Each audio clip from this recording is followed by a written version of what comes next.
ভারত বাংলাদেশ সীমান্ত ঘুরে দেখলেন সরসংঘ চালক মোহন ভাগবত ও জাতীয় নিরাপত্তা উপদেষ্টা অজিত দোভাল।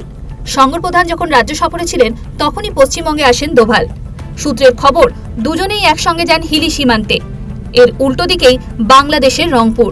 সেখানেই কিছুদিন আগে ঘুরে গেছে পাক গুপ্তচর সংস্থা ISI এর শীর্ষ আধিকারিকরা। বাংলাদেশকে কাজে লাগিয়ে ভারতে যখন অস্থিরতা ছড়াতে চাইছে পাকিস্তান, তখন ভাগবত ও দোভালের এই সফর খুবই গুরুত্বপূর্ণ পশ্চিমবঙ্গের ক্ষেত্রেও, কারণ এ রাজ্য বেশ কিছু বছর ধরেই জঙ্গিদের আতুরঘর। সাম্প্রতিককালেও বহু জঙ্গি ধরা পড়েছে এখানে। নতুন করে মাথাচাড়া দেওয়ার সম্ভাবনা দেখা যাচ্ছে মাওবাদীদেরও।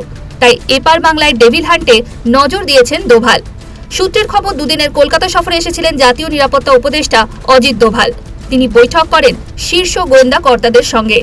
সেখানে বাংলা নিয়ে একাধিক উদ্বেগ প্রকাশ করেন দোভাল। দোভালের এই উদ্বেগের কারণ কি? নিরাপত্তা বিশেষজ্ঞদের মতে, বাংলাদেশে অশান্তির আবহে ভারতের শিকড় মজবুত করছে ইসলামী জঙ্গি সংগঠন। তাদের মূল নিশানা পশ্চিমবঙ্গ। আনসারুল্লাহ বাংলা থেকে শুরু করে জামাতুল মুজাহিদিনের মতো জঙ্গি সংগঠনগুলির কার্যকলাপ এ রাজ্যে বেড়েই চলেছে। সম্প্রতি অসম এবং বাংলা মিলিয়ে 18 জনকে গ্রেপ্তারও করা হয়েছে।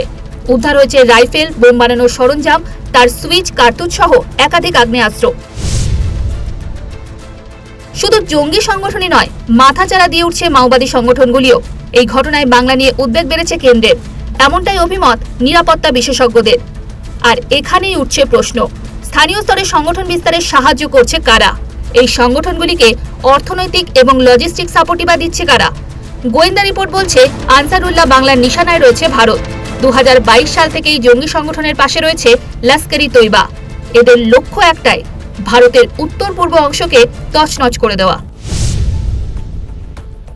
2022-এর একটি গোয়েন্দা রিপোর্টে জানা যায়, ত্রিপুরায় এ ধরনের কর্মকাণ্ড চালাতে অন্তত 50 থেকে 100 জন জঙ্গি তৈরি করা হয়েছে। একদিকে জঙ্গি সংগঠন, অন্যদিকে গোদের ওপর বিস্ফোরা হয়ে উঠেছে মাওবাদীরা। সূত্রের খবর, শীর্ষ মাওবাদী নেতৃত্ব এ রাজ্যে গা ঢাকা দিয়ে রয়েছে। ঝাড়খণ্ড এবং ছত্তিশগড়ে যে হারে মাওবাদী নিকেশ করা হচ্ছে, এই পরিস্থিতিতে বাংলা তাদের আশ্রয়স্থল হয়ে উঠছে। গোয়েন্দাদের ধারণা, একাধিক শীর্ষ মাওবাদী নেতা, যাদের মধ্যে পলিট ব্যুরো সদস্যও রয়েছেন, তারা এ রাজ্যে আশ্রয় নিয়েছেন। গোয়েন্দারা জানতে পেরেছেন, মাওবাদী নেতা কর্মা 3 বছর কলকাতায় লুকিয়েছিলেন। অনুমান করা হচ্ছে, দেবজি, কটকম, সুদর্শনের মতো শীর্ষ মাওবাদী নেতারাও এ রাজ্যে লুকিয়ে থাকতে পারেন। নানা দিকে নজর দিতেই অজিত দোভালের এবারের বিশেষ সফর, এমনটাই ইঙ্গিত কেন্দ্রীয় গোয়েন্দাদের। প্রতিবেদন ভালো লাগলে লাইক দিন, সাবস্ক্রাইব করুন বেঙ্গল ফ্যাক্টস।